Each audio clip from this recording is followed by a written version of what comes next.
तो चलिए, levels of testing क्या होता है? देखो, लेवल्स ऑफ टेस्टिंग को ऐसे याद कर लो कि वीज़ा जानते हो? वीज़ा, वीज़ा एक कार्ड होता है ना, यहाँ वी में वी की जगह यू डाल दो, तो ये यू आई एस ए हो जाएगा। You I S A, unit testing, integration testing, system testing और एक्सेप्टेंस टेस्टिंग, ऐसे याद कर लो। इस डायग्राम में इसको बना देना तो तुम्हें आराम से भाई 3 मार्क्स आराम से मिल जाएंगे। इसको बना देना तो इसमें ये लिख देना ज़रूर से कि जो पहले दो टेस्टिंग, यूनिट कंपोनेंट टेस्टिंग और integration testing, these are done by developer. और जहाँ तक system testing and acceptance testing की बात होती है, इस these are done by specialize testing, मतलब अलग से लोग आते हैं, अलग से टीम आती है जिसको कोई नॉलेज नहीं होती डेवलपमेंट की, जिसको कोई नॉलेज नहीं होती सॉफ्टवेयर के बारे में, उनको सिर्फ टेस्टिंग करना आता है, वो सिर्फ आके टेस्ट करते हैं। सिस्टम टेस्टिंग और एक्सेप्टेंस टेस्टिंग अलग से स्पेशलाइज टीम आके करती है, और unit testing, integration testing developer खुद करता है डेवलपमेंट के दौरान या फिर आकर में फिक्स करते वक्त, वो तभी होता है। तो अब पहले यूनिट के साथ शुरू करते हैं। Unit slash component testing. Unit testing को कंपोनेंट टेस्टिंग भी बोलते हैं, क्योंकि जितने कंपोनेंट्स होते हैं सिस्टम में, उन सबकी टेस्टिंग होती है। ये सबसे ज़्यादा बेसिक टाइप ऑफ टेस्टिंग है, ये अर्ली डेवलपमेंट स्टेजेस में करते हैं।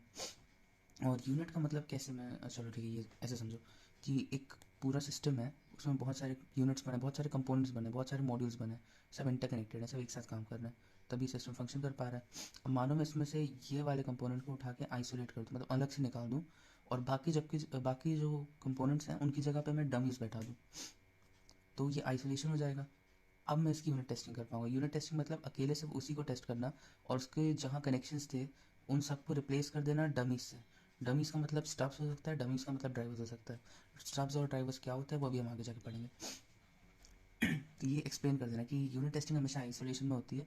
एक कंपोनेंट को उठाते हैं, उसको आइसोलेट करते हैं और उसकी टेस्टिंग करते हैं उसके फंक्शन की। एडवांटेजेस देख लो, early detection saves time and money of backtracking. मान लो कि आखिर में बन के तैयार हो गया प्रोडक्ट, फिर दिक्कत आ रही तो फिर से पीछे जाओ, वो दिक्कत नहीं पड़ेगी यहाँ पे, क्योंकि ये डेवलपमेंट के दौरान ही होता है। अब आते हैं इंटीग्रेशन टेस्टिंग पे। इंटीग्रेशन टेस्टिंग आप सबको पता है कि कंबाइन करने का तरीका है। अलग अलग पार्ट्स ऑफ सिस्टम को कंबाइन करते हैं और देखते हैं कि वो सब एक दूसरे के साथ वर्क कर पा रहे कि नहीं, कम्युनिकेट कर पा रहे कि नहीं। दो मॉड्यूल्स हैं, उन सबको इंटीग्रेट करते हैं इन दोनों को, तो फिर इन दोनों के बीच की जो कम्युनिकेशन होती है वो सब हमको पता चल जाती है कि सही हो रही है कि नहीं, कहाँ दिक्कत आ रही है, कहीं डेटा लीक तो नहीं हो रहा है कहीं डेटा इरेज तो नहीं हो रहा है बीच में। ये एक्सप्लेन कर देना, और उसके आगे नीचे कर देना इंटीग्रेशन टेस्टिंग के टाइप्स लिख देना। टॉप डाउन होता है, बॉटम अप होता है, बिग बैंग होता है। टॉप डाउन में अभी और एक्सप्लेन होंगे, लेकिन अभी फिलहाल के लिए देखो, ऊपर से नीचे जाते हैं, बॉटम अप में नीचे से ऊपर जाते हैं। बिग बैंग में पूरे सिस्टम को एक साथ ही टेस्ट कर लेते हैं। अब ये इसको और एक्सप्लेन किया जाएगा इसी वीडियो में। अब आओ भाई सिस्टम टेस्टिंग के ऊपर। सिस्टम टेस्टिंग को फंक्शनल टेस्टिंग भी बोला जाता है, और इसके जितने कंपोनेंट्स होते हैं सिस्टम के, वो सब एक ही बार में टेस्ट कर लिए जाते हैं। कि कहीं फॉल्ट या फेलियर निकला है तो उन सबको डिटेक्ट करने के लिए पूरे सिस्टम के सारे कंपोनेंट्स एक ही बार में टेस्ट कर लिए जाते हैं। इसको स्पेशलाइज टेस्टिंग टीम आके करती है। अभी आपने देखा था कि हमने यूनिट टेस्टिंग कर लिया, इंटीग्रेशन कर लिया, ये दोनों सिर्फ डेवलपर करते हैं। System testing specialize testing team आके करती है। Acceptance testing specialize testing team आके भी कर सकती है, और यूज़र खुद भी कर सकता है, ये याद रखना। तो तो इसको स्पेशलाइज टेस्टिंग टीम आके करती है। सिस्टम टेस्टिंग इंश्योर करती है कि सॉफ्टवेयर जो बना है वो एस आर एस डॉक्यूमेंट के एग्जैक्ट में बना है। एस आर एस डॉक्यूमेंट मतलब सिस्टम रिक्वायरमेंट स्पेसिफिकेशन। ये एक डॉक्यूमेंट होता है, जब हम बना रहे होते हैं कोई भी एक एप्लीकेशन, तो उसके उसके पहले यूज़र से उसको जो जो चाहिए वो सारी अपनी डिमांड्स एक डॉक्यूमेंट में लिख देता है। इसको एस आर एस डॉक्यूमेंट कहते हैं। ये डॉक्यूमेंट जाता है डेवलपमेंट टीम के पास। डेवलपमेंट टीम जाके इसको नोट करती है, और उसके थ्रू ही सारी डेवलपमेंट करती है। अब जो एंड प्रोडक्ट आपका बन के आता है, वो सारे इन सबको फॉलो करना चाहिए, जितनी भी स्पेसिफिकेशंस रिक्वायर्ड है। तो इस एंड प्रोडक्ट की एक बार फुल सिस्टम टेस्टिंग कर ली जाती है, और इंश्योर कर लिया जाता है कि ये एस आर एस डॉक्यूमेंट के अकॉर्डिंग है या नहीं। तो एस आर एस डॉक्यूमेंट आप समझ गए, मैंने आपको पूरी ये वाला पार्ट समझा दिया। अब आते हैं एक्सेप्टेंस टेस्टिंग में। ये हमारी डायग्राम के चौथे लेवल पर आता है। ये भी यूज़र खुद करता है, और टेस्टिंग टीम कर सकती है, लेकिन ये यूज़र खुद ही करना पसंद करते हैं, क्योंकि इसको हम लोग यूज़र एक्सेप्टेंस भी बोलते हैं, कि यूज़र एक्सेप्ट कर पा रहा है कि नहीं। यूज़र अगर एक्सेप्ट करेगा तो फिर आपका प्रोडक्ट सफल हो जाएगा। अगर नहीं होगा तो फिर प्रोडक्ट को आपको इम्प्रूव करना होगा, उसको रीडिज़ाइन करना होगा, और फिर रीडिप्लॉय करके यूज़र को दिखाना होगा। यूज़र एक्सेप्टेंस देखो भाई, user acceptance decide whether the software is given the green light और नॉट। अगर अगर यूज़र को पसंद नहीं आया तो फिर वो डिप्लॉयमेंट में कभी नहीं जाएगा, वो फिर से रीडेवलपमेंट फेज़ में चला जाएगा। रीडेवलपमेंट से मतलब है कि यूज़र को जहाँ पे दिक्कत हो रही थी उस पार्ट को वो फिर से डेवलप करेंगे, उससे एरर्स हटाएंगे या फिर उसको रीचेंज करके थोड़ा मॉडिफाई करके इसको फिर उसको दिखाएंगे, उसके बाद ही इसको ग्रीन लाइट मिलेगी। और ये चेक करता है कि सॉफ्टवेयर जो है वो एंड यूज़र रिक्वायरमेंट्स के हिसाब से कंप्लाई कर रहे हैं कि नहीं, कंप्लाई मतलब अग्री कर रहा है कि नहीं फॉलो कर रहा है कि नहीं, जैसे यूज़र चाहता था सॉफ्टवेयर से बना है कि नहीं। इसकी बहुत सारी कॉम्प्लिकेशंस नहीं होती हैं, बहुत सिंपल भी हो सकता है, बहुत कॉम्प्लिकेटेड भी हो सकता है। तो it can be as simple as a spelling mistake in the website. मानो कि कोई वेबसाइट है, उसमें किसी ने नॉट की जगह NAT लिख दिया, तो वो एक स्पेलिंग मिस्टेक है और वो एक्सेप्टेंस टेस्टिंग में पता चल गई, तो फिर वो जाके रीडिप्लॉय होगा फिक्स करने के बाद। इतनी छोटी दिक्कत भी हो सकती है, या फिर कुछ सीरियस बग हो सकता है जो पूरा मेजर ऑपरेशन ख़राब कर दे सॉफ्टवेयर का, या फिर क्रैश कर दे सॉफ्टवेयर को, ये भी हो सकता है। तो ये एक्चुअली में जितने भी टाइप के एरर्स होते हैं, ये उन सबको एरर्स को एक बार में आइडेंटिफाई कर लेते हैं। अब अब जब आपने ये पढ़ लिया है तो फिर आपको एक क्वेश्चन आ रहा होगा, और ये क्वेश्चन AKTU में भी पूछा जाएगा, इसको प्रिपेयर करके चलना। If each and every unit has been tested independently, why is integration testing important. अब समझने की कोशिश करिए कि हमारी ये कंपोनेंट था, मैंने इसको और इसको, ऐसे जितने कंपोनेंट्स थे इसके अंदर, मैंने इन सबको एक एक करके आइसोलेट करके टेस्ट कर लिया। अब जब सबको मैंने टेस्ट कर लिया एक एक आइसोलेशन के साथ, तो फिर इसको मिला के टेस्ट करने की क्या ज़रूरत पड़ती है, सब तो अपना काम तब भी कर ही रहे हैं है ना। अब उसके लिए यहाँ वहाँ पे अगर पूछा जाए एग्ज़ाम में, तो फिर एक सिंपल सा एग्जांपल मैंने बनाया, इस एग्जांपल को लिख के आ जाना। मानो कि हमने एक कैलकुलेटर ऐप बनाया जो प्लस करता है, माइनस करता है, डिवाइड करता है, मल्टीप्लाई करता है। इस पर हमने यूनिट टेस्टिंग करी, हमने प्लस फंक्शन का यूज़ करा, 5 लिखा, आराम से 14 लिख के आ गया, है ना। 1 हमने यूज़ किया, इनटू फंक्शन यूज़ करके 1 किया, इज इक्वल टू 1 आ गया। हमको पता चल रहा है कि ये अपने अपने सिंगल फंक्शंस में काम कर रहा है और सही काम कर रहा है। लेकिन जब तक हम इंटीग्रेशन टेस्टिंग नहीं करेंगे, जब तक हम 2 से ज़्यादा मॉड्यूल्स को एक साथ इंक्लूड नहीं करेंगे, तब तक हमें ये नहीं पता चलेगा कि ये सही एक्चुअली में काम नहीं कर रहा है। समझ में अगर मैं यहाँ पे लिखूँ 4 - 5 × 9, तो ये यूनिट टेस्टिंग के हिसाब से जो ये परफॉर्म कर रहा था, ये 4 - 5 -1 दे देगा, -1 × 9 ये -9 लिख के आ जाएगा। ये तो गलत है ना। बॉडमास के हिसाब से एक लेवल ऑफ प्रेसिडेंस होता है कि सबसे पहले डिवीजन किया जाएगा, फिर मल्टीप्लिकेशन किया जाएगा, फिर प्लस या माइनस एक साथ कर लिए जाएंगे। उस हिसाब से ये गलत है, लेकिन ये यूनिट टेस्टिंग में नहीं पता चली ये एरर। यूनिट टेस्टिंग में ये एकदम परफेक्ट चल रहा था, ये इंटीग्रेशन में पता चला कि ये एकदम परफेक्ट नहीं है। ऐसा ही इसके साथ भी है, ये 6 + 7 पहले कर लेगा, डिवीजन बाय 2 बाद में करेगा। ये 11 + 1 पहले कर लेगा, इंटू 100 बाद में करेगा। तो ये सारे आंसर्स गलत देने वाला है। इसी वजह से हम इंटीग्रेशन टेस्टिंग करते हैं कि हमको ये वाले टाइप के एरर्स पता चल जाए। जब 2 मॉड्यूल इंटीग्रेट होते हैं तो उनकी फंक्शनैलिटी, पहले कौन काम करेगा, पहले किसको काम करना चाहिए, ये सब हमें इंटीग्रेशन से पता चलता है, यूनिट टेस्टिंग से नहीं पता चल पाता है। ये लिख कर आ जाओगे भाई, फुल मार्क्स मिलेंगे 10/10। अब आते हैं डिबगिंग पे। यार देखो इतनी मेहनत कर रहा हूँ तुम लोग के लिए, थोड़ा सा सब्सक्राइब कर देना या लाइक कर देना प्लीज़, और इसके आगे की वीडियोज़ भी आती रहेंगी। फिर आते हैं डिबगिंग पे। तो डिबगिंग क्या होता है? It is the process of analysing and removing errors. तो सॉफ्टवेयर टेस्टिंग पहले होती है हमेशा, इसके बाद ही आफ्टर सॉफ्टवेयर टेस्टिंग डिबगिंग होती है। डिबगिंग कभी भी सॉफ्टवेयर टेस्टिंग के पहले नहीं होगी। अब भाई जब कोई एरर मिलेगा नहीं तो फिर तुम फिक्स क्या करोगे, है ना। डिबगिंग का मतलब भी फिक्स होता है। तो पहले एरर्स निकालोगे सॉफ्टवेयर टेस्टिंग करके, तभी तो डिबग करोगे। फिर complex and time consuming process ये होता है, क्योंकि एरर्स को निकालना और सारे लेवल्स पर ढूंढना काफ़ी बड़ा टास्क होता है, इसलिए ये कॉम्प्लेक्स होता है, ये टाइम कंज्यूमिंग प्रोसेस होता है। इसके लिए हम लोग एक डिबगर का यूज़ करते हैं। डिबगर क्या होता है? Debugger होता है a debugging tool that reproduces the condition where the failure occurs, examine the program state and find cause। अब मानो कि कोई फंक्शन में कहीं एक वेरिएबल एरर आ रहा था, तो उस प्रोसेस को या तो हम ऐसा कर सकते हैं कि उस प्रोसेस में हम लोग शुरुआत से पूरा रन करके देखें, या फिर हम सिर्फ उस स्टेट पर आएँ, इसको ना रन करें, हम सिर्फ उस स्टेट पर आए जहाँ पे फेलियर हो रही थी, इस पार्ट को रिप्रोड्यूस करें और इस वक्त पे जो इसके पूरे वेरिएबल्स थे उन सबको एनालाइज करें। ये काम डिबगर करता है। इसको लिख के आ जाना और ये एक्सप्लेन कर देना डिबगिंग पूरा। फिर run the program step by step, evaluate the variables, reset program variables wherever required। ये डिबगिंग का तरीका होता है, इसको भी लिख के आ जाना, कोई दिक्कत नहीं होगी भाई। फिर आते हैं डिबगिंग प्रोसेस पे। 3 स्टेप का प्रोसेस है, बहुत सिंपल प्रोसेस है, इसको एक बार में एक्सप्लेन हो जाएगा। Defect confirmation identification. पहला तो ये होता है कि ऊपर जो सॉफ्टवेयर टेस्टिंग से जो डिफेक्ट्स मिले हैं उनको कंफर्म करना और आइडेंटिफाई करना कि डिफेक्ट है तो किस तरीके का है। Problem identified and defect report created. तो जो प्रॉब्लम थी हमारी वो आइडेंटिफाई की जाती है, और जो डिफेक्ट रिपोर्ट है उसको क्रिएट किया जाता है। डिफेक्ट रिपोर्ट उसके बाद क्रिएट होती है डिबगिंग प्रोसेस के इनसाइड में।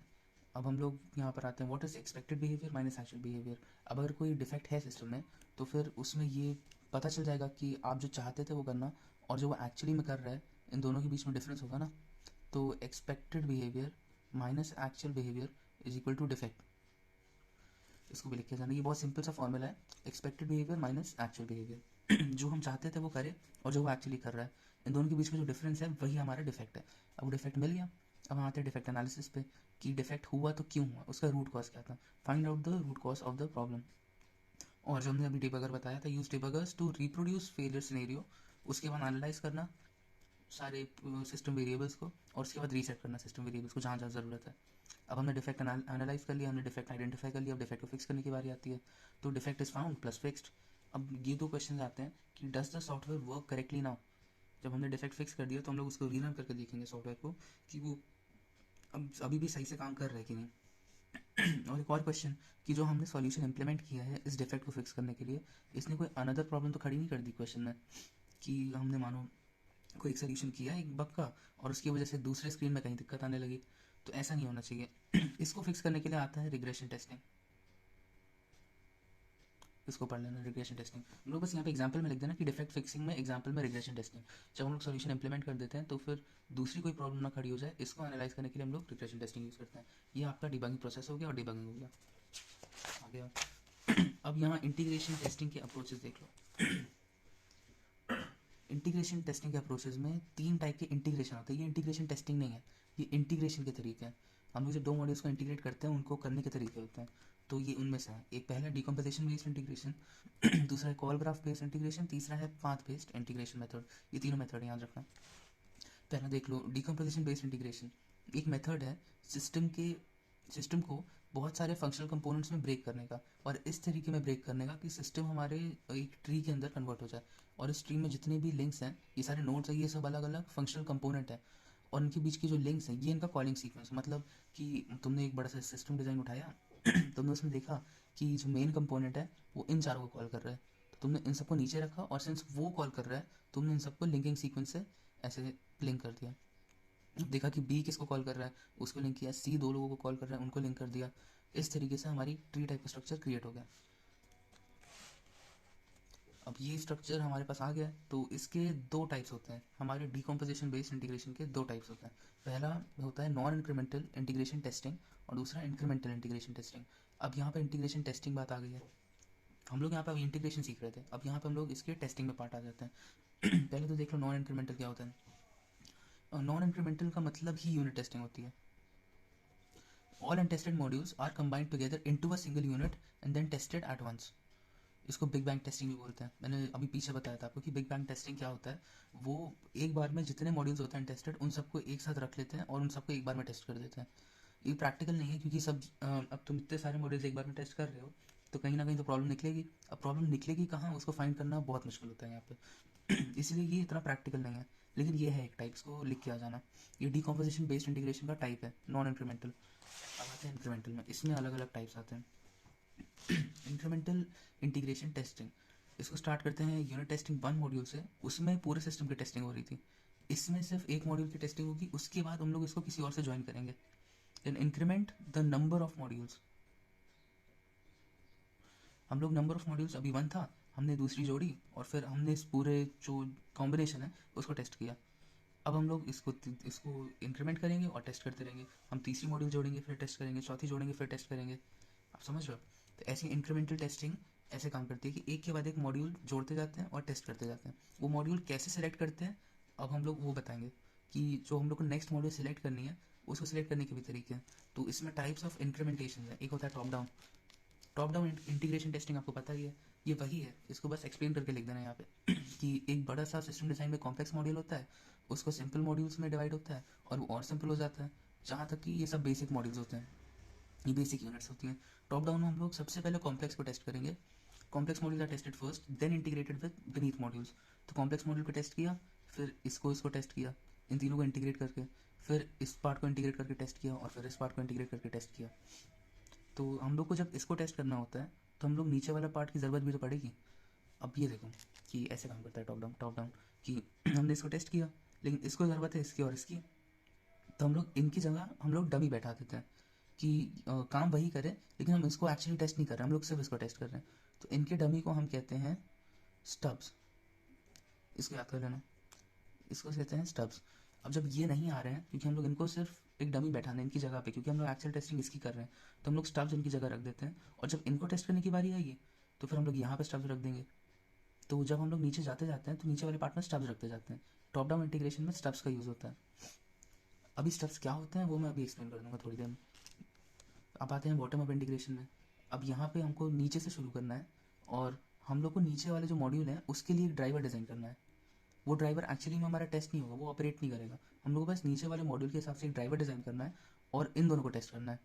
जब ये दोनों टेस्ट हो गए तो इसकी जगह पे जो मॉड्यूल थी उसको रख दिया जाएगा और इन तीनों को इंटीग्रेट कर दिया जाएगा। हम लोग एक लेवल ऊपर आ गए, अब तीनों को इंटीग्रेट कर दिया।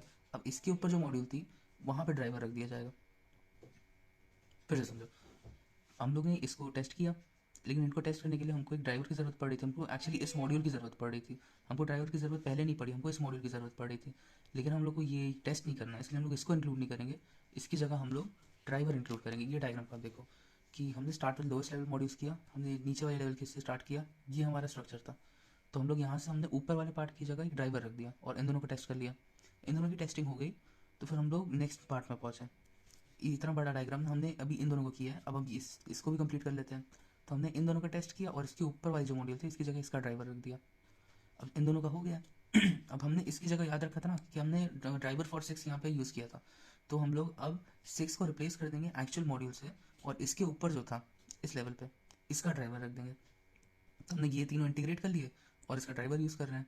हमने सेम किया इसके साथ भी, तो हमारा ये वाला पार्ट भी आ गया। अब हमने इसका ड्राइवर यूज़ करके टेस्ट कर लिया। अब हम इसकी जगह एक्चुअल मॉड्यूल रख देंगे और फिर इसके ऊपर वाले लेवल का ड्राइवर यूज़ करेंगे, जैसे हमने इन दोनों को किया। 4 और 5 को टेस्ट करने के लिए हम लोग ने 3 का ड्राइवर यूज़ किया था। इसके बाद हमने इसको एक्चुअल मॉड्यूल रखा और इसके ऊपर जो ड्राइवर था 1 हमने उसको रखा। अब जब 1 भी टेस्ट हो जाएगा तो हम लोग उसको उसकी जगह उसका एक्चुअल मॉड्यूल रख देंगे और हमारा पूरा बॉटम अप इंटीग्रेशन सिस्टम तैयार है। भाई बहुत सिंपल है, इसको बस स्टेप बाय स्टेप लिख के जाना, ये डायग्राम बना देना, ये तीनों स्टेप्स मेंशन कर देना और मार्क्स मिल जाएंगे, कोई टेंशन नहीं है। अब आते हैं नेक्स्ट टाइप ऑफ इंटीग्रेशन पे जो होता है call graph integration. Call graph integration इतना कॉम्प्लेक्स नहीं है, बस वैसा ही कुछ है। हम लोग यहाँ पे बस स्टब्स और ड्राइवर का यूज़ करते हैं, जहाँ पे एक्चुअली ना कॉल ग्राफ बेस्ड इंटीग्रेशन हम लोग तब यूज़ करते हैं जहाँ पे स्टब और ड्राइवर अवेलेबल ना हो हमारे पास। अभी जो हमने पीछे यूज़ किया उसमें हमारे पास स्टब्स थे, ड्राइवर्स थे, यहाँ पे हमारे पास नहीं होंगे, तो हम लोग call graph based integration use करते हैं। यहाँ पे हम लोग एक मैट्रिक्स बनाते हैं, एक मैट्रिक्स बनाई जाती है जिसमें मेंशन होता है कि कौन सा नोड कब किसको कॉल करेगा। उस कॉल ग्राफ के हिसाब से ही हम लोग डीबगिंग करते हैं। यहाँ पे स्टब और ड्राइवर की अगर हम लोग यूज़ नहीं कर रहे हैं तो हमारी प्रोसेसिंग पावर बच जाती है। अब हमारी प्रोसेसिंग पावर बच रही है तो फिर ये ज़्यादा इफेक्टिव वे हुआ टेस्ट करने का। तो हम लोग कॉल ग्राफ बनाते हैं जहाँ पे मॉड्यूल्स हैं, जो नोड्स होते हैं उसको मॉड्यूल्स कहते हैं और उनके कॉलिंग सीक्वेंसेस को लिंक्स कहते हैं। इसको इतना लिख के आ जाना, इसको फिर आप आराम से एक्सप्लेन कर सकते हो, बहुत सिंपल है ये। और फिर हमारा नेक्स्ट पाथ बेस्ड इंटीग्रेशन। देखो path based integration call graph से रिलेटेड है। कैसे, ये क्वेश्चन आता है ना कि रिलेटेड टू कॉल ग्राफ बढ़ाओ। तो यहाँ पे ये होता है कि हमने यहाँ पे कॉल ग्राफ का हम लोग ग्राफ का यूज़ कर रहे थे, मैट्रिक्स का यूज़ कर रहे थे, लेकिन यहाँ पे एक्चुअली हम लोग एक यूनिट का यूज़ करते हैं। जब हमारी एक यूनिट एग्जीक्यूट होती है तो फिर ज़रूरी नहीं कि वो अकेले एग्जीक्यूट हो। मैंने कहा ना सिस्टम एक से ज़्यादा यूनिट से बना है और वो टाइम टू टाइम एक दूसरे को कॉल करती रहती है हर एक यूनिट। और जब हर एक यूनिट के पास कॉल जाता रहता है तो फिर ज़रूरी नहीं है कि ये अकेले एग्जीक्यूट हो, ये दूसरी यूनिट को भी कॉल कर सकती है। अब जो रिलेटेड यूनिट है हमको उस पर कंट्रोल शिफ्ट करना होगा। At this point the control is transferred from one unit to another unit which is necessary for integration. अब अगर हमने एक यूनिट को कॉल किया और उसने दूसरी यूनिट को कॉल किया तो कंट्रोल उस दूसरी यूनिट के पास चले जाना चाहिए, इस तक नहीं रहना चाहिए। हमारा पाथ यहाँ से डाइवर्ट हो गया ना, हमारे पाथ इस पे था, लेकिन फिर सिंस इसने दूसरी यूनिट को कॉल कर दिया तो हमारा पाथ शिफ्ट हो गया। तो इसी पाथ के बेस पे कंट्रोल जाएगा। तो each and every module should contain information about the instructions that call और रिटर्न द मॉड्यूल। इसको भी मेंशन कर देना कि एक बहुत अच्छा पॉइंट है कि जब हम लोग पार्ट टू पार्ट शिफ्ट कर रहे हो तो हमारे पास इसकी ज़रूरत होनी चाहिए कि हर एक मॉड्यूल जो भी हम एग्जीक्यूट करें उसमें इतना मेंशन होना चाहिए कि उसको कॉल किस मॉड्यूल ने किया है और वो अपना फंक्शन रिटर्न किस मॉड्यूल को करेगा, जिसको हम लोग मेटा डेटा भी बोलते हैं। तो ये एक ज़रूरी चीज़ है पाथ बेस्ड इंटीग्रेशन के लिए। और ये कॉल ग्राफ से रिलेटेड है, एक यूनिट यूज़ होती है, वो अगर दूसरे को कॉल करे तो पाथ उस पर शिफ्ट हो जाएगा और कंट्रोल उसके पास चला जाएगा। ये अभी पाथ बेस्ड इंटीग्रेशन हो गई। अब ये इंटीग्रेशन के 3 टाइप्स हैं, ये 3 टाइप्स एक्सप्लेन हो चुका है। अब हम आते हैं सैंडविच या बाई डायरेक्शनल इंटीग्रेशन पर। ये भी एक इंपॉर्टेंट टॉपिक है, इसको अच्छे से समझ लेना है। इसमें दोनों का यूज़ होता है। नाम से ही पता चल रहा होगा कि सैंडविच इंटीग्रेशन। सैंडविच का मतलब हम लोग नीचे से भी इंटीग्रेट करते हैं और ऊपर से भी करते हैं, लेकिन हम लोग इसको पहले बॉटम अप यूज़ करते हैं, फिर टॉप डाउन यूज़ करते हैं। इस ऐसा एक डायग्राम बना देना। मैंने जिस ऑर्डर में टेस्ट किया है उसी ऑर्डर में ये नंबर लिखे हैं। तो पहला ये 2 3 4 5 6 7 8। अभी मैंने आपको बताया था कि स्टब्स डाउनस्ट्रीम कनेक्टिविटी प्रोवाइड करते हैं। स्टब्स का मतलब वो डमी प्रोग्राम्स जो एक मिसिंग मॉड्यूल की एक्टिंग करते हैं। तो अगर हम डाउनस्ट्रीम कनेक्टिविटी चाहते हैं, हम अगर यहाँ से चाहते हैं कि हमें इसको टेस्ट करना है, तो हम इसकी जगह एक ड्राइवर रखते हैं। लेकिन अगर हम ऊपर से आ रहे हो, टॉप डाउन कर रहे हो, तो फिर हम लोग जब हम इसको टेस्ट कर रहे होंगे तो हम इन तीनों की जगह स्टब रख देंगे। इसको टेस्ट कर रहे होंगे तो इन दोनों की जगह स्टब रख देंगे। इसकी टेस्टिंग के मतलब इसको, इसकी टेस्टिंग के वक्त इसको। यहाँ मैंने डायरेक्शन मेंशन कर रखी है। जब हम नीचे से ऊपर जा रहे हो तो ड्राइवर यूज़ होगा, ऊपर से नीचे जा रहे हो तो स्टब यूज़ होगा, ये याद रखना।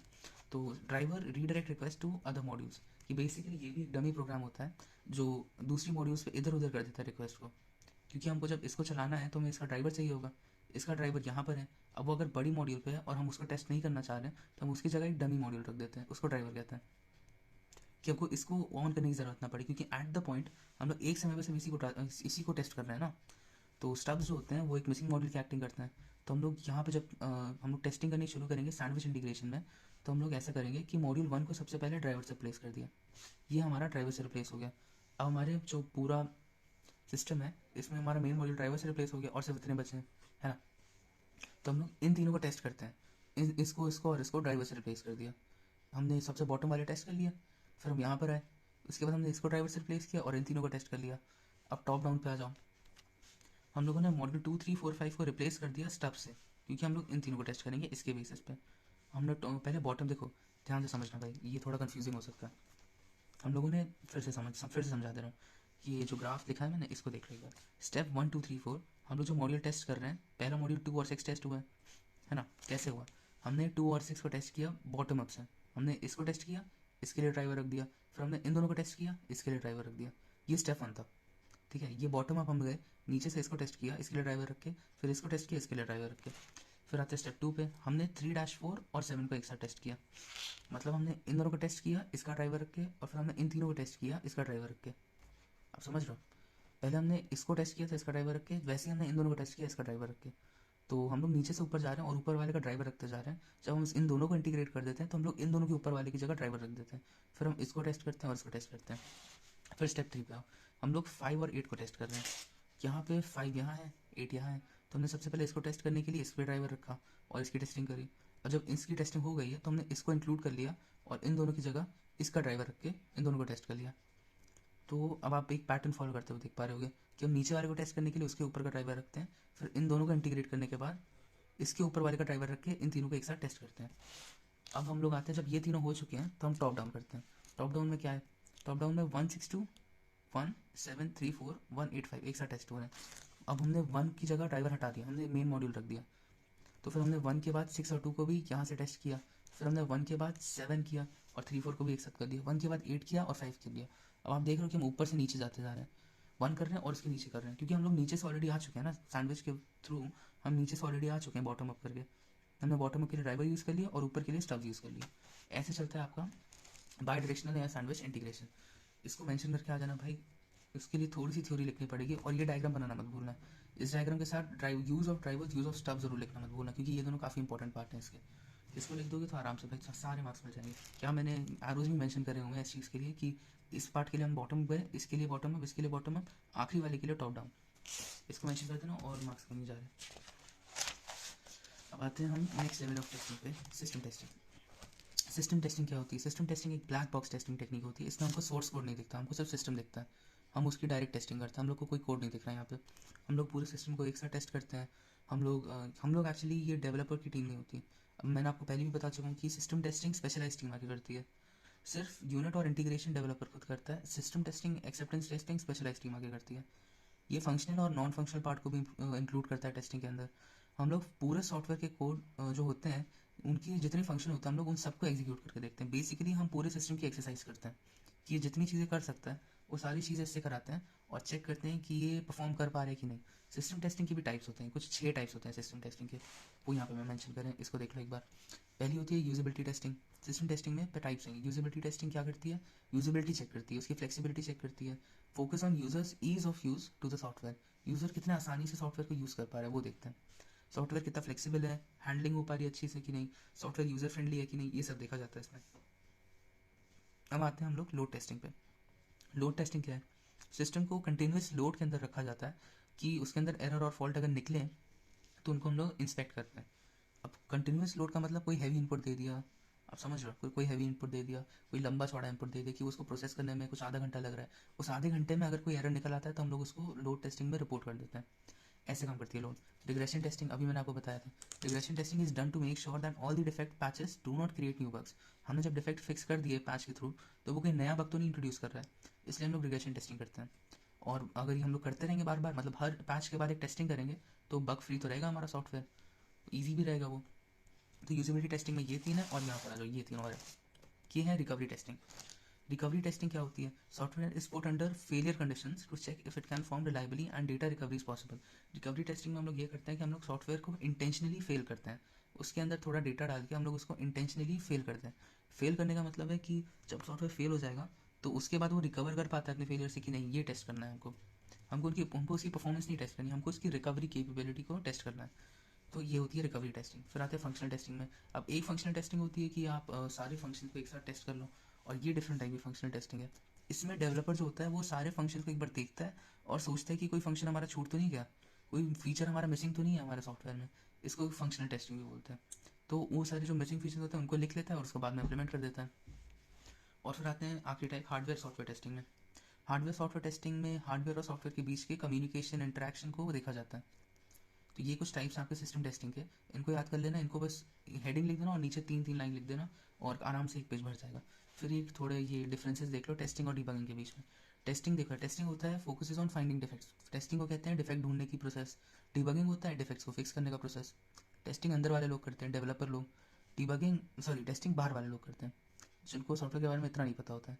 और जो डिबगिंग है वो अंदर जो डेवलपर बैठा है वो करता है डिबगिंग।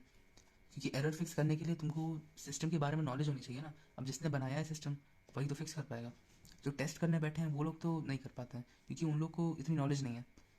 तो यहाँ पे हमने ये लिखा है design knowledge is not required, और यहाँ पे design system knowledge is a must. अब जब भाई फिक्स कैसे करोगे जब तुम्हें सिस्टम के बारे में ही नहीं पता है ना, तो पहले सिस्टम के बारे में पता होना चाहिए, उसके बाद ही फिक्सिंग होती है। Automated testing is use common testing के लिए, काफ़ी बार हम लोग ऑटोमेटेड सॉफ्टवेयर का यूज़ कर लेते हैं, और ऑटोमेटिक डिबगिंग तो अभी तक नहीं आई है यार। तो debugging is never automatic, automatic debugging अभी तक नहीं आई है, और प्रॉब्लली अगर आ जाए तो अच्छा ही रहेगा सबके लिए, क्योंकि डेवलपर्स बहुत मेहनत करते हैं डिबगिंग के लिए। फिर आते हैं एक्सप्लोरेटरी टेस्टिंग में। एक्सप्लोरेटरी टेस्टिंग क्या है, ये एक क्या कह सकते हैं मानो कि आप एक नए शहर में आए हो और आप बस टहलना शुरू कर दो वहाँ पे, जितने रास्ते हैं आप अपने गली मोहल्ले पूरे एरिया के जितने रास्ते हैं वो सब एक्सप्लोर कर लो, जहाँ जहाँ जो जो दुकानें हैं वो सब देख लो एक बार में। उसको कहते हैं एक्सप्लोरेशन, और हम ये उसी पे बेस्ड है।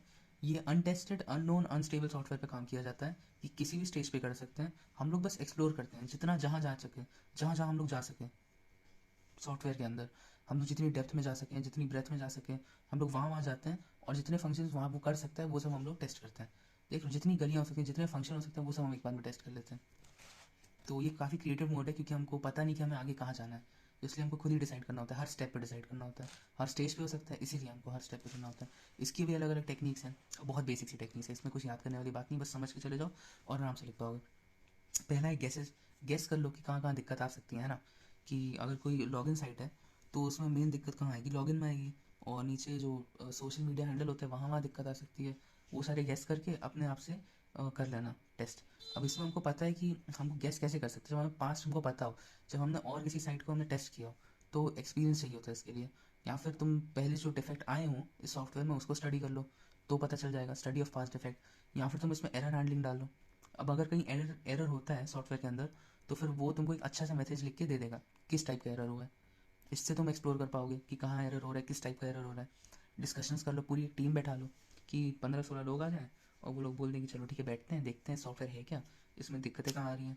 तो एक प्रोजेक्ट मीटिंग रखी जाती है और जितने एक्सप्लोरेशन पॉइंट हो सकते हैं वो सब निकाले जाते हैं, और फिर आखिर में क्वेश्चन पूछने लग जाओ कि क्या हो रहा है, कैसे हो रहा है, कब कब हो रहा है, क्यों हो रहा है। ये ऐसे भी एक्सप्लोर कर सकते हैं सॉफ्टवेयर को, ये भी अच्छे तरीके हैं। तो देख, बहुत सिंपल से तरीके हैं 5। ये टेक्निक्स ऑफ एक्सप्लोरेटरी टेस्टिंग है, जैसे study of past defect, error handling, discussion and questions. अब आगे बढ़ते हैं, गोल्स ऑफ एक्सप्लोरेटरी टेस्टिंग। अब हमको तो पता है कि हम इसको कर रहे हैं, लेकिन क्यों कर रहे हैं, इससे हमें क्या मिलेगा। ये मैं 4 लाइनें लिख चुका हूँ, लेकिन इसको आप अंदर इन सब के अंदर हेड, इन सब हेडिंग्स एक्चुअली, इन सब के अंदर 2-3 लाइन अपने आप बना के लिख देना और आराम से एक पेज भर जाओगे। तो पहली है to explore how an application works. अब ये तुम लिख देना कि कैसे एप्लीकेशन वर्क कर रही है। यहाँ मैंने एक्सप्लेन किया था ना कि कहाँ कहाँ फंक्शन हम जा सकते हैं, वहाँ पे जाओ और डेवलप करो खुद से कोई अंडरस्टैंडिंग कि एप्लीकेशन कैसे वर्क कर रही है, इसमें बढ़ा चढ़ा के लिख देना। और एप्लीकेशन का जो इंटरफेस है, फंक्शनैलिटी है, वो सब लिख देना कि हमको स्टडी भी करना होगा कि एप्लीकेशन इंटरफेस काम कैसे कर रहा है, एप्लीकेशन फंक्शन कैसे कर रहा है।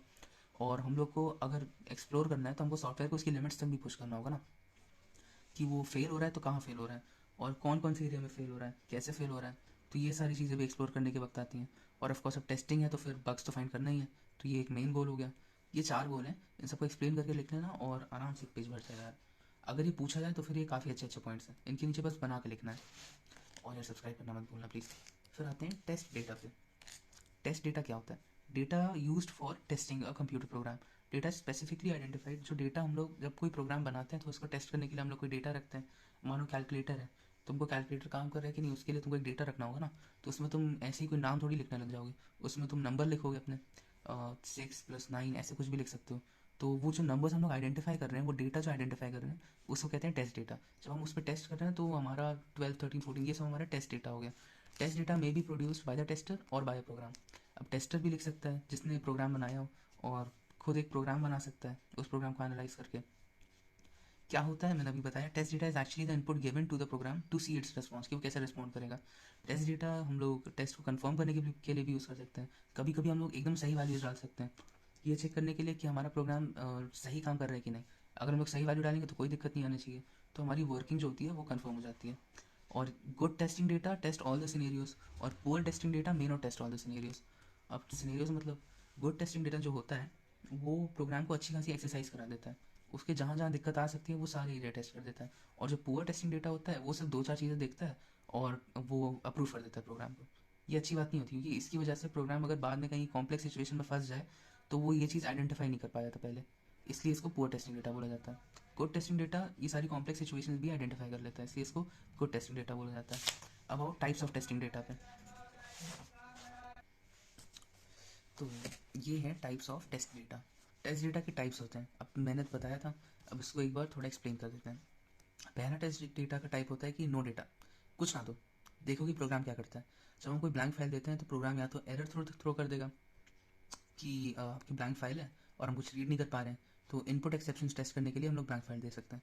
एक वैलिड डेटा हो सकता है कि जो उसको चाहिए था हमको वही उसको दे दें, सपोर्टेड फाइल फॉर्मेट्स, कि वो एक्सेप्ट कर पाए, ये चेक करने के लिए कि वो एक्सेप्ट कर पा रहा है कि नहीं। फिर एक इनवैलिड डेटा देते हैं कि ये चेक करने के लिए कि वो रिजेक्ट कर पा रहा है कि नहीं। फिर एक बहुत बड़ा सेट ऑफ डेटा देते हैं, ह्यूज सेट ऑफ डेटा, ये चेक करने के लिए कि क्योंकि वो बड़ा सेट है तो उसको प्रोसेस करने में उसको लोड लगेगा, उसकी परफॉर्मेंस हो जाएगी, उसकी स्ट्रेस टेस्टिंग हो जाएगी। ये सारी चीज़ों को टेस्ट करने के लिए हम लोग ह्यूज सेट भी दे सकते हैं। और एक बाउंड्री वैल्यू डेटा दे देते हैं, जो मिनिमम वैल्यू वो हैंडल कर सकता है और जो मैक्सिमम वैल्यू वो हैंडल कर सकता है। ये दोनों टाइप के हम लोग डेटा इनपुट में दे देते हैं, ये चेक करने के लिए कि वो पूरी तरीके से परफॉर्म कर रहे हैं कि नहीं। ये 5 टाइप्स है, पहली ब्लैंक फाइल है, एक वैलिड है, एक इनवैलिड है, एक बहुत बड़ा डेटा है और एक बाउंड्री टाइप डेटा है। इसको याद कर लेना।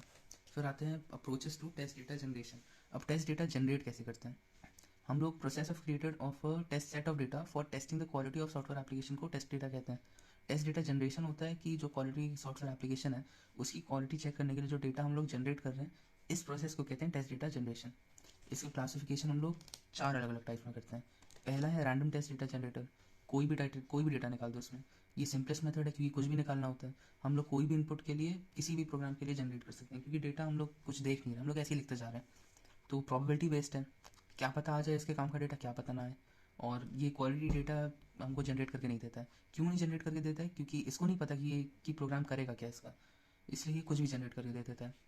ये रैंडम है। एक होता है path wise test data generator, ये बेस्ट अप्रोचेज में आता है टेस्ट डेटा जनरेशन की, क्योंकि path wise test generator gives the generator no choice just one path. अब मानो कि एक एप्लीकेशन है जहाँ पे हमको लॉगिन करना है, यहाँ पे टेस्टर चाहे तो एक इमेज डाल सकता है, अपने लॉगिन आईडी पासवर्ड की जगह कोई इमेज डाल सकता है। लेकिन ये जो पाथ वाइज टेस्टिंग है, ये इसको फोर्स करता है कि तुम्हारे पास कोई चॉइस नहीं है, तुम्हें सिर्फ टेक्स्ट ही देना होगा, टेक्स्ट में भी सिर्फ ईमेल देना होगा। तो ये सिर्फ ईमेल पे टेस्ट करता है इस लॉगिन को, और लॉगिन को वही चाहिए था कि कोई ईमेल दे उसको। इसलिए ये बेस्ट डेटा जनरेशन टेक्निक होती है। ये स्पेसिफिक पाथ पे रहती है, और इसके दो इनपुट, बस दो टाइप के इनपुट चाहिए होते हैं यूज़र से। पहला कि कौन सा प्रोग्राम मुझको टेस्ट करना है, और दूसरा कि किस क्राइटेरिया पे टेस्ट करना है। मुझे टेस्ट बेस्ड क्राइटेरिया होगा, या फिर मुझको इमेज देनी है, या फिर मुझको नंबर्स देना है, या फिर मुझे सिम्बल्स देना है, ये सब। तो पहले ये याद कर लेना कि पाथ वाइज में दो चीज़ें पूछी जाती हैं, कि प्रोग्राम कौन सा टेस्ट करना है और किस क्राइटेरिया पे टेस्ट करना है। फिर आते हैं goal oriented test data generators पे। Generators in this approach create input for any path instead of testing a block of code from start to exit. अब इस पार्ट में जो जनरेटर होते हैं वो किसी भी पाथ के लिए जनरेट करते हैं टेस्ट। जैसे कि हमने अभी ऊपर देखा था पाथ वाइज में कि वो सिर्फ एक स्पेसिफिक पाथ के लिए जनरेट करते हैं। यहाँ कोई स्पेसिफिक पाथ नहीं है, यहाँ किसी भी पाथ के लिए जनरेट किया जा सकता है।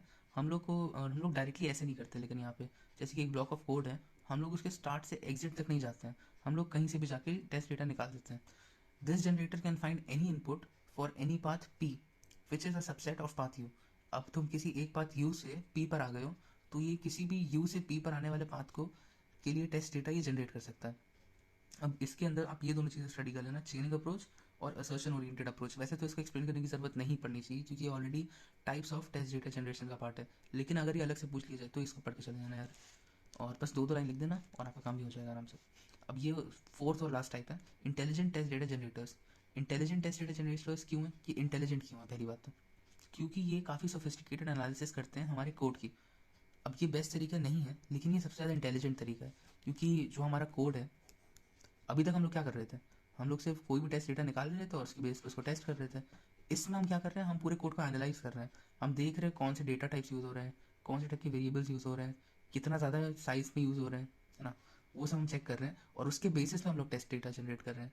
इसलिए ये इंटेलिजेंट, क्योंकि ये कोड को स्टडी कर रहा है, ये कोड को एनालाइज कर रहा है। This approach requires significant understanding of source code to predict situations that may arise. अब यहाँ पे डेटा टाइप हम लोग कुछ उल्टा सीधा डालते हैं, तो ये एक एक्सेप्शन की सिचुएशन ऊपर आ जाएगी। अब उस चीज़ को हमको पता होना चाहिए कि हम लोग अगर प्रिडिक्ट कर पा रहे हैं कि हम लोग उल्टा सीधा डेटा टाइप डाल दें, लेकिन इस पार्ट के लिए हमको सोर्स कोड भी पता होना चाहिए ना, कि तुम उल्टा सीधा डेटा टाइप कैसे डालोगे जब तुम्हें पता नहीं कि कौन सा डेटा टाइप वहाँ चल रहा है, कौन सा डेटा टाइप वहाँ चल रहा है। इसके लिए हमें सोर्स कोड पढ़ना है। जब तुम सोर्स कोड समझ जाओगे तभी तुम उसको उस पर टेस्ट कर पाओगे। ये हमारा इंटेलिजेंट टेस्ट डेटा जनरेटर होता है। तो आपके पास इंटेलिजेंट टेस्ट डेटा आ गया, आपके पास गोल ओरिएंटेड आ गया, आपके पास रैंडम टेस्ट डेटा आ गया, और पाथ वाइज टेस्ट डेटा आ गया। ये चारों बहुत सिंपल थे, आराम से एक्सप्लेन कर देना यार, ज़्यादा कोई दिक्कत नहीं होने वाली है। अब आते हैं जेनेटिक एल्गोरिथम पे। इसको डायरेक्टली लिख लेना वहाँ पे, क्योंकि इतनी कोई मुश्किल नहीं है।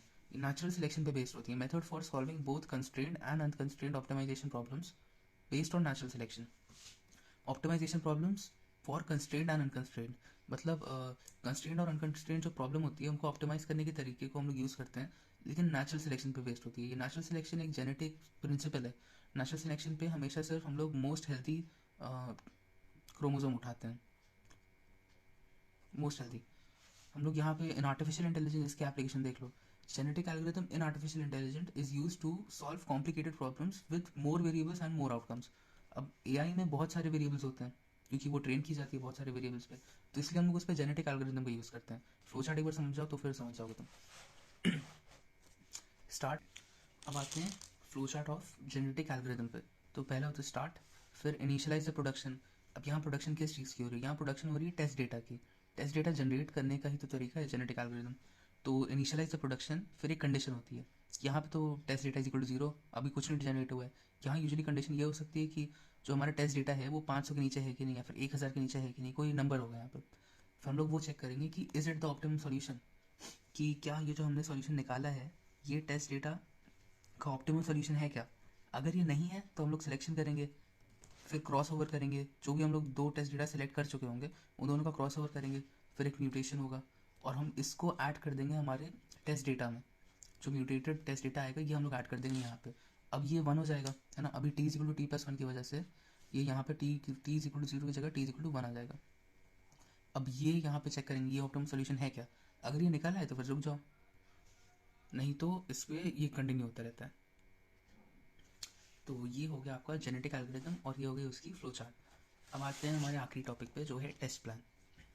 टेस्ट प्लान क्या होता है, ये बेस है हर सॉफ्टवेयर टेस्टिंग का। कोई टेस्टिंग का प्लान होगा ना, तो एक डिटेल डॉक्यूमेंट होता है टेस्ट प्लान, जो डिस्क्राइब करता है कि हमको कौन कौन से एरिया टेस्ट करना है, कौन कौन सी एक्टिविटीज़ होगी हमारी टेस्टिंग में। ये टेस्ट स्ट्रैटेजी डिफाइन करता है, टेस्ट के ऑब्जेक्टिव क्या होता है वो बताता है, टेस्ट हम लोग शेड्यूल कैसे करेंगे वो बताता है, और रिक्वायर्ड ऑब्जेक्टिव या फिर रिक्वायर्ड रिसोर्सेज जो हमको चाहिए टेस्ट करने के लिए, ये वो बताता है। ये हमारा टेस्ट लीड प्रिपेयर करता है, टेस्ट मैनेजर करता है, टेस्ट इंजीनियर करता है, ये तीनों करते हैं। तो सबसे ज़्यादा काम हमारा टेस्ट लीड का रहता है 60%, पूरा क्रिएशन, पूरा प्लानिंग, तो टेस्ट प्लान का काम पूरा लीड का रहता है। और प्लानिंग में मैनेजर का ज़्यादा काम नहीं होता, और इंजीनियर का भी काम नहीं होता। इंजीनियर का काम तो टेस्टिंग के दौरान होगा ना, जब हम लोग टेस्टिंग कर रहे होंगे, डिप्लॉय कर रहे होंगे। मैनेजर का काम मैनेजिंग के दौरान होगा, कि टेस्ट प्रोसेस मैनेजमेंट में हम लोग कहाँ कहाँ यूज़ हो रहा है, वहाँ का मैनेजर का होगा। टेस्ट प्लान डिसाइड करना टेस्ट लीड का काम होता है। 60% सबसे ज़्यादा उसका है, और फिर इन दोनों का 20-20% है। अब ये आपका पूरा यूनिट 4 हो चुकी है। होमवर्क के लिए बस टूल्स पढ़ लेना, कि टेस्ट डेटा जनरेशन के टूल जो हैं उनके नाम याद कर लेना, और सॉफ्टवेयर टेस्टिंग के टूल्स इनके नाम याद कर लेना। ये लिख कर आ जाओगे भाई, और जितना मैंने बताया ये करके आ जाओगे, तो फिर आपका पूरे मार्क्स आ जाएंगे। आराम से पढ़ो इसको, ना हो तो ये वीडियो 2 बार देख लो एक बार में। जहाँ पार्ट समझ में नहीं आ रहा हो उसको 2 बार देख लेना, और उसको फिर से समझने की कोशिश करना। थोड़ा इंटरनेट पर सर्चिंग कर लो, थोड़ी पढ़ाई कर लो खुद से, और भाई आराम से मार्क्स ले आना, कोई दिक्कत नहीं है। आपकी हैप्पी एंडिंग हो गई, और बेस्ट ऑफ लक।